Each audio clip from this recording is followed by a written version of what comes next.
Isang umaga na naman at ang aga kong nagising. Maghahatid nga po pala ako niyan sa work. At itong si Melo tumatahol pa. Nagbababay kay Mosi. Umatin din pala ako ng flag ceremony kaninang umaga kasi Monday ngayon. Ibang-iba nga yung gising ko ngayon kasi parang napakaaga. Tamang-tama nga kasi meron kaming session. Pagtapos nga ng session namin, nag-chat yung utol ko. Tapos isang hindi magandang balita yung dumating.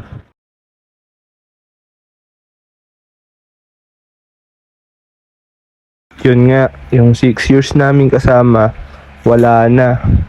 O di ba? Sobrang pangit ang balita. Napakasakit. Ngayong araw-araw namin kasama.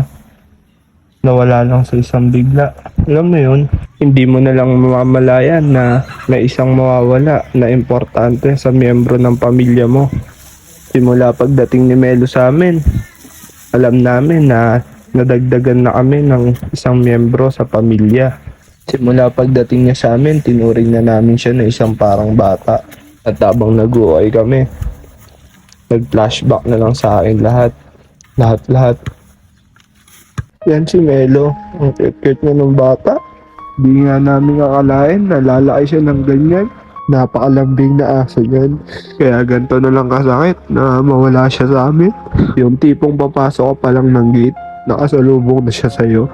Pag kumakain ka, ipapatong niya yung baba niya sa'yo. At sobrang harot. Napakaharot niya. At syempre, napakapogi. Kanino pa ba magmamana? E di sa mga amo. Ang hirap natanggapin na wala na siya. Nakakamiss.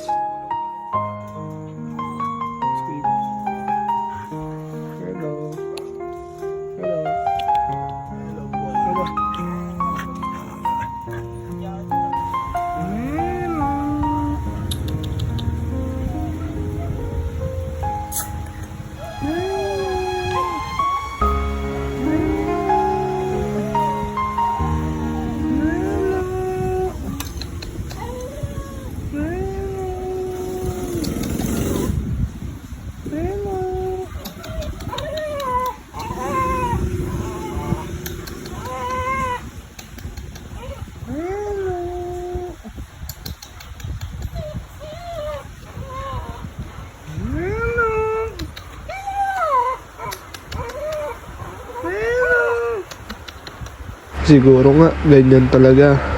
Ipaparamdam sa atin ni Lord na masakit kapag nawalan ka ng isang miyembro ng pamilya nyo o nag-iisang malaking parte ng buhay mo.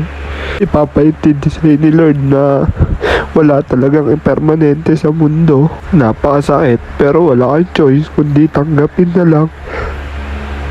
Ang hirap lang talaga tanggapin at hindi kami sanay na walang Melo sa bahay. Kaya tip ko sa inyo, lahat ng tao, bagay, hayop sa paligid nyo, pahalagahan nyo. Kasi nga, walang permanente sa mundo. Lahat ng bagay may katapusan. Kaya matuto tayong pahalagahan kung ano yung mga nasa paligid natin. Sa uli, wala tayong pagsisising madarama.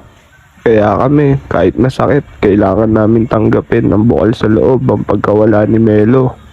Baka may ibang plano sa kanya si God.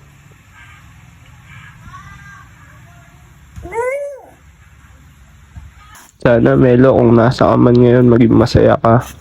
Alam ko wala nang masakit sa'yo dyan. At syempre lagi kang busog. Alam ko di lang kami yung malungkot sa pagkawala mo. Dami mo kayong kaibigan dito. Kamusta mo na lang kami kay God pag nagkita kayo. Sabihin mo sa kanya, i-guide niya kami always sa lahat ng tatahakin namin. Lagi mong tatandaan, mahal na mahal ka namin Melo. Nagpapasalamat kami kay God kasi binigay ka niya sa amin. Sobrang saya ng ma-experience namin, nakapiling ka namin. Lagi mong tatandaan, Melo, mahal na mahal ka namin. Isa kang miyembro ng pamilya namin na di na mabubura. Alam Melo, hanggang sa muli.